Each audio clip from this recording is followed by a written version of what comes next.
अच्छा तो बिस्मिल्लाहिर्रहमानिर्रहीम अस्सलाम वालेकुम। आज हम लोग कंप्यूटर पेपर 3 करने लगे हैं। इसके अंदर एक टॉपिक आता है प्रोग्रामिंग सी का।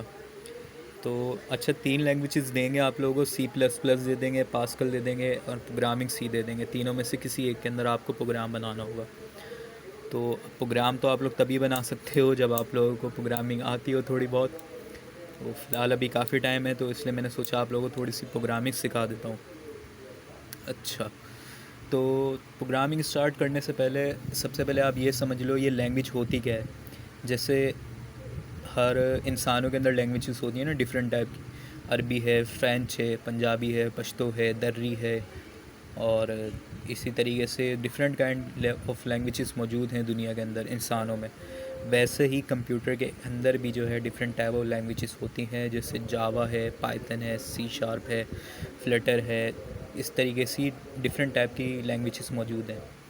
तो उन्हीं लैंग्वेजेस में एक लैंग्वेज है प्रोग्रामिंग सी। ये काफ़ी पुरानी है, शायद 1984 के करीब की लैंग्वेज है ये। लेकिन जो इसके बेसिक्स है ये बहुत ज़्यादा इंपॉर्टेंट है और तमाम प्रोग्रामिंग लैंग्वेजेस के अंदर यही बेसिक इस्तेमाल होती है।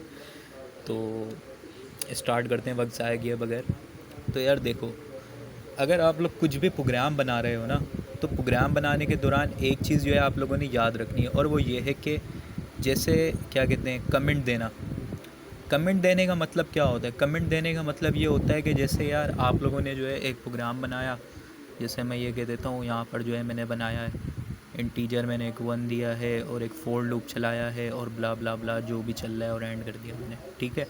अब आप लोग चाहते हो यार ये जो है ना, ये इसके ऊपर मैं लिख दूँ ताकि मुझे पता चल जाए कि मैंने ये करा क्या है। तो फॉर सपोज़ यहाँ पर आप लोग लिख रहे हो या आप लोगों ने एक लूप चलाया, ठीक है। अब लूप चलाया, अब आप लोग ऐसे ही लिखोगे तो यार ये जो है ना, जब आप प्रोग्राम रन करोगे तो चलेगा नहीं, क्योंकि सिंपल इंग्लिश जो है आप लोग डायरेक्ट टाइप नहीं कर सकते इसके अंदर, ठीक है। आप लोगों को प्रोग्रामिंग कॉन्सेप्ट फॉलो करने पड़ते हैं। तो इस चीज़ के लिए हमें कमेंट देने के लिए हम लोग ये इस्तेमाल करते हैं। अब जो है मैं ये इस तरीके से स्लैश लगाया, स्टार लगाया, फिर स्टार लगाया, फिर स्लैश लगाया, और बीच के अंदर मैं यहाँ पे कुछ भी लिख सकता हूँ। मैं लिख सकता हूँ दिस इज़ अ लूप, ठीक है। मैं कुछ भी लिख सकता हूँ इसके अंदर। तो ये बेसिकली इस्तेमाल होता है कमेंट देने के लिए, ठीक है। अगर हमें बताना हो कि यार ये चीज़ हमने इसलिए इस्तेमाल करी है तो उसके लिए ये कमेंट इस्तेमाल होता है। जैसे यार इसको एग्जांपल हेडिंग के तौर पे आप लोग समझ सकते हो ना। जैसे आप लोगों के पास पेपर के अंदर आया व्हाट इज़ कंप्यूटर। अब आप लोग डेफिनेशन तो डेफिनेटली लिखोगे, लेकिन ऊपर एक हेडिंग डालोगे ना, कंप्यूटर, बड़ी बड़ी करके मार्कर से। तो ये इसी तरीके से काम करता है। ये एक जो है ना, थोड़ी सी डिटेल प्रोवाइड कर देता है इसके अंदर, बगैर प्रोग्रामिंग के अंदर मतलब इस्तेमाल हुए बे। आई होप ये कमेंट आप लोगों को समझ में आ चुका होगा। फिर बात करते हैं डेटा टाइप्स की। डेटा टाइप्स कितनी होती हैं? डेटा टाइप्स डिफरेंट काइंड की होती है, 4 है। इसको कार भी बढ़ते हैं कुछ लोग, क्योंकि एक करेक्टर को रिप्रेजेंट करता है। करेक्टर क्या होता है यार? करेक्टर कुछ भी हो सकता है, ए, 1, जेड, सी, बी, कुछ भी हो सकता है करेक्टर, ठीक है। तो ये जो है ना 4, ये सिर्फ सिंगल वर्ड को रिप्रेजेंट करता है, सिर्फ सिंगल वर्ड। सिंगल वर्ड कुछ भी हो सकता है, ए टू जेड कुछ भी हो सकता है सिंगल वर्ड, ठीक है। तो ये इसलिए इस्तेमाल होता है करेक्टर। फिर बात करते हैं इंट की। इंट जो है इंटीजर से निकला है, और जो मैथमेटिक्स के स्टूडेंट हैं उन्हें अच्छी तरीके से पता है इंटीजर का मतलब क्या होता है। 0 से लेके 9 तक की वैल्यू, या फिर कुछ भी नंबर, 1 से लेके 1 लाख, 1 करोड़, 1 अरब, जितने भी नंबर से आप कुछ भी नंबर रख सकते हो, ये इंटीजर कहलाता है, ठीक है। तो इसके बात करते हैं फ्लोट की। फ्लोट क्या होता है यार? फ्लोट जो है ना वो होता है पॉइंट की वैल्यू। जैसे फॉर सपोज़ अब जो है ना 2/3 में लिख रहा हूँ, अगर मेरे पास फॉर सपोज़ जवाब आ रहा है 1.7, ठीक है ना। तो ये इंटीजर नहीं है, ये एक फ्लोटिंग पॉइंट, फ्लोटिंग वैल्यू है। फ्लोटिंग वैल्यू क्यों है? फ्लोटिंग वैल्यू क्यों है? क्योंकि इसके अंदर पॉइंट आ रहा है। अब जिस वैल्यू के अंदर पॉइंट आ जाए, 2.3, 4, 5, 6, 7, 8, 9, 10, यार ये होती है पॉइंट वाली वैल्यू। और पॉइंट वाली वैल्यू कहलाती है, ये क्या नाम है यार इसका, फ्लॉट, ठीक है। तो पॉइंट वाली वैल्यूज़ के लिए फ्लॉट इस्तेमाल करते हैं। डबल क्या है? डबल भी फ्लॉट की तरह ही है, ठीक है। इसके अंदर ज़्यादा फ़र्क नहीं है। अगर जैसे फॉर सपोज़ फ्लॉट के अंदर वैल्यू आ रही है 2.3, ठीक है। डबल आप लोग लगाओगे तो 2.343 हो जाएगा, सही है। तो डबल जो है और फ्लॉट, इन दोनों का तकरीबन सेम ही काम होता है, ज़्यादा डिफरेंट काम नहीं होता। कुछ भी इस्तेमाल कर सकते हो, और बेस्ट प्रैक्टिस तो यही होता है कि आप लोग फ्लॉट इस्तेमाल करो, डबल को इग्नोर करो। अच्छा, अब उसके बाद बात करते हैं वाइड। यार ये वाइड जो है ना, ये एक रिटर्न टाइप है, रिटर्न डेटा टाइप से। ठीक है, अब ये जो है ना आपकी वैल्यूज़ को रिटर्न करती है, और ये कैसे करती है ये मैं आप लोगों को आगे चल के समझाऊँगा, क्योंकि ये जब हम लोग प्रोग्राम बनाएंगे जब आप लोगों को ये चीज़ ज़्यादा अच्छी तरीके से समझ में आएगी। अभी मेरा काम क्या है, अभी मैं आप लोगों को सिर्फ ये बेसिक समझा रहा हूँ प्रोग्रामिंग की, जो आप लोगों को अच्छी तरीके से समझ में आना चाहिए अगर आप लोग प्रोग्राम बनाना चाहते हैं, या फिर कंप्यूटर पेपर 3 आप लोग दोगे या 4 दोगे, या फिर यार आप लोग कहीं सॉफ्टवेयर हाउस के अंदर अगर जॉब वगैरह करोगे, तो हर चीज़ के लिए बड़ी इंपॉर्टेंट है ये बेसिक्स है प्रोग्रामिंग की। ठीक है, तो ये दो हमने समझ लिया। अब तीसरी बात करते हैं प्लेस होल्डर। प्लेस होल्डर क्या होता है यार? प्लेस होल्डर जो है, आप लोग देखो यहाँ पर मैंने 3 लिखे हैं प्लेस होल्डर: %d, %f और %s। तो यार ये जो है अपना प्लेस होल्डर %d क्या है इसके अंदर? %d का मतलब है डिजिट, ठीक है, और %f क्या है? %f का मतलब है फ्लोट। फ्लोट या डबल मैंने आपको बताया एक ही चीज़ होती है, और s किस लिए इस्तेमाल होगा? स्ट्रिंग के लिए। अच्छा, अब यार अब आप लोग बोलोगे यार ये प्लेस होल्डर इस्तेमाल क्यों हो रहा है, इसकी कोई एग्जांपल बता दो। तो यार चलो इसकी एक एग्जांपल मैं लिख के जो है आप लोगों को बता देता हूँ। जैसे फॉर सपोज़ यहाँ पे एक मैं प्रिंट करवा रहा हूँ, प्रिंट एफ ब्रैकेट के अंदर %d, और यहाँ मैं लिख देता हूँ साइज़, और ये, और इसको जाके जो है मैं यहाँ पर लिख देता हूँ साइज़ ऑफ, ब्रैकेट के अंदर मैं कर देता हूँ वाइट। ठीक है, ये मैंने एक बना के दिखा दिया आप लोगों को। अब यार यहाँ पर जो है ना एक बात नोट करो, बात नोट आप लोग ये करो कि जैसे कि जो है मैं साइज़ मालूम करना चाह रहा हूँ कि साइज़ क्या है इसका। ठीक है, तो साइज़ मालूम करने के लिए यार मैंने क्या करा, मैंने जो है ना एक साइज़ ऑफ का वो ले लिया, ये जो है बिल्ट इन फंक्शन होता है इसके अंदर। ठीक है, ये मैंने लिया है, और यहाँ पर जो है ये मैंने %d की वैल्यू को इस्तेमाल किया। ये क्यों कर रहा है? ये एक प्लेस होल्डर का काम कर रहा है। ये जो ये वैल्यू है ना साइज़ की, ये साइज़ की वैल्यू इस प्लेस होल्डर के अंदर जाके स्टोर हो रही है, समझ रहे हो? ये %d का काम हो रहा है। तो ये होता है प्लेस होल्डर का इस्तेमाल। और बाकी लाइन ऑफ कोड क्या है ये मैं प्रोग्रामिंग बनाते हुए आप लोग सिखाऊंगा, लेकिन बस अभी आप लोग को ये समझाना था प्लेस होल्डर।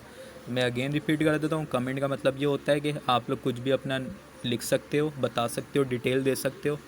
ठीक है, डेटा टाइप्स ये होती हैं कि अपने डेटा की टाइप बताने के लिए, कि जैसे यार डेटा टाइप मतलब जो मैं वेरिएबल ले रहा हूँ, ठीक है ना, जैसे मैंने वेरिएबल ए लिया है। अब ये ए क्या है? ये ए, इसकी डेटा टाइप क्या है? डेटा टाइप से मुराद ए नंबर है क्या? ए नंबर तो नहीं है। फिर ए ट्रू फॉल्स है? ए ट्रू फॉल्स भी नहीं है। फिर ए क्या चीज़ है? तो ए यार यहाँ पर हमें पता ही अल्फ़ाबेट है। अल्फ़ाबेट क्या होता है? यहाँ पे एक सिंगल करैक्टर है। ठीक है, इस वजह से जो है मैं इसको एक सिंगल करैक्टर कह सकता हूँ, यानी कि 4 कह सकता हूँ मैं इसे।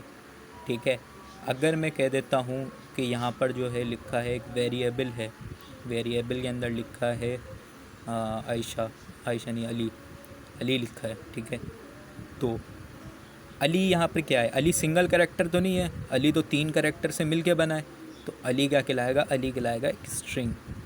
भाई अली है एक स्ट्रिंग। ठीक है, अब एक वेरिएबल है। अब वेरिएबल के अंदर मैं कह रहा हूँ यार, जैसे जो है यहाँ पर मैं कह रहा हूँ 9.5। अब 9.5 क्या है? 9.5 तो डबल है या फिर फ्लॉट है, जो आप लोगों को ठीक लगे आप वो यूज़ कर सकते हो। ठीक है, अब जैसे मैं यहाँ पे कह रहा हूँ कि एक वेरिएबल है सिर्फ और सिर्फ 3 नाम का या 300 नाम का, तो ये क्या है? ये तो एक इंटीजर है, इसके अंदर पॉइंट वन नहीं है, सिर्फ सिंग वो चल रहा है, तो ये इंटीजर है। तो ये हो गई डेटा टाइप। और प्लेस होल्डर मैंने आप लोग को बता दिया, %d यानी कि डिजिट, और यानी डिजिट यानी कि फ्लॉट, फ्लॉट यानी कि एस यानी कि स्ट्रिंग। तो ये हमारे प्लेस होल्डर हैं जिसके अंदर हमारी वैल्यू स्टोर हो सकती है। अब बात करते हैं वेरिएबल्स की। वेरिएबल्स तो यार मैंने आप लोगों को बता दिया, ये वेरिएबल्स होते हैं। ठीक है ना, जो हम लोग नाम लिख रहे हैं। अच्छा, वेरिएबल्स की जो है कुछ कंडीशंस हैं। कंडीशन से मुराद ये है कि जैसे लेटर से ही हमेशा स्टार्ट होना चाहिए। ऐसा नहीं हो कि तुमने लिख दिया 1ABC, नहीं भाई, बिल्कुल तरीके से लिखना है।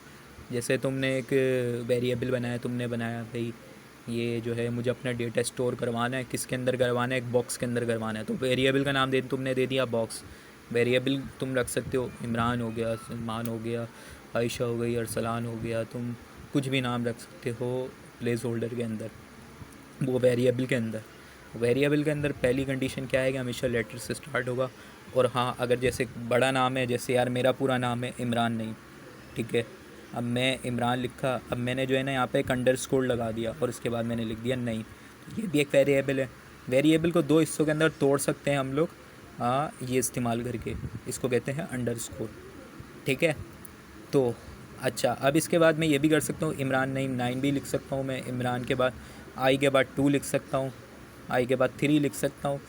ये इससे कोई फ़र्क नहीं पड़ेगा, लेकिन इम्पॉर्टेंट बात यह है कि पहला वर्ड हमेशा अल्फ़ाबेट का होना चाहिए, ABC का होना चाहिए, ठीक है। तो ये हमारे वेरिएबल के बारे में भी आ गया। अब बात करते हैं इनपुट रीड करने के लिए। यार देखो, अगर हम लोग जो है कुछ प्रिंट करवाना चाहते हैं, प्रिंट एफ इस्तेमाल करते हैं, ठीक है ना। और अगर हम लोग जो है यूज़र से कुछ रीड करवाना चाहते हैं, जैसे यूज़र को बोलने एंटर करो 2, यूज़र ने 2 दबाया कीबोर्ड से, अब हमें ये 2 जो है कीबोर्ड से लेना है, तो इसके लिए क्या करते हैं हम लोग, स्कैन नाम की एक प्रॉपर्टी है वो इस्तेमाल करते हैं, ठीक है। ये प्रिंट के लिए, ये इनपुट लेने के लिए, सही है। फिर बात करते हैं ऑपरेटर अरिथमेटिक की। ऑपरेटर अरिथमेटिक बिल्कुल डिट्टो वही है जो मैथमेटिक्स के अंदर यार तुम लोगों ने पढ़ा है, एडिशन, सब्ट्रैक्शन, डिवीजन, मल्टीप्लिकेशन। और ये परसेंटेज का साइन है ना, इसे प्रोग्रामिंग के अंदर मॉड्यूलस का नाम देते हैं। फिर ये इंक्रीमेंट आ गया, ये डिक्रीमेंट आ गया, ठीक है। बिल्कुल इनका काम मैथमेटिक्स वाला है। अगर जो है तुम लोग अगर ये लिख रहे हो जैसे 2, और 2 के बाद में लिख रहा हूँ 3 + 6, ठीक है, 4 क्या हो, जैसे यार ये देखो, ये मैंने यहाँ पर जो है ना लिखा है ना, मैथमेटिक्स के मुताबिक कैसे होगा ये सब। ये ऐसे तो नहीं होगा ना कि 3 + 6 हो गया फिर ये हो गया, नहीं भाई, पूरा मैथमेटिक का कॉन्सेप्ट फॉलो होगा। सबसे पहले ब्रैकेट सॉल्व होंगे, ब्रैकेट सॉल्व हुए यानी कि 2 3 + 6 हो जाएगा। फिर ये वाले ब्रैकेट सॉल्व होंगे, फिर ये 6 4 क्या होता है 24 हो जाएगा। फिर 24 और 6 आपस में ऐड हो जाएंगे तो आंसर 30 आ जाएगा। तो ये पूरा जो है क्या कहते हैं प्रोग्रामिंग को, वो मैथमेटिक्स को फॉलो करती है प्रोग्रामिंग। तो यह थी यार प्रोग्रामिंग लैंग्वेज सी की बेसिक्स, ठीक है। अब जो है अगली वीडियोस के अंदर मैं आप लोगों को बताऊंगा लूप्स कैसे बनाते हैं, लूप्स के अलावा जो है इफ़ एल्स की कंडीशन कैसे लगती है, तो वो ज़्यादा इंपॉर्टेंट है अगली वाली वीडियो। इससे भी ज़्यादा ये बेसिक्स थी जो मैंने आप लोगों को बताई है, इसको अच्छी तरीके से समझ लेना, सुन लेना, ठीक है। हो सके तो इसको अपने पास लिख लो, क्योंकि जो आप लोग प्रोग्राम जब भी बनाने के लिए आएंगे, ये बेसिक कॉन्सेप्ट जो है ये आप लोगों को समझ में आने चाहिए प्रोग्राम बनाने से पहले, ठीक है। तो अगली वीडियो के अंदर हम लोग इंशाल्लाह ताला मिलते हैं, फिर मज़ीद आगे डिस्कस करेंगे। दुआओं में याद रखना। अल्लाह हाफ़िज़।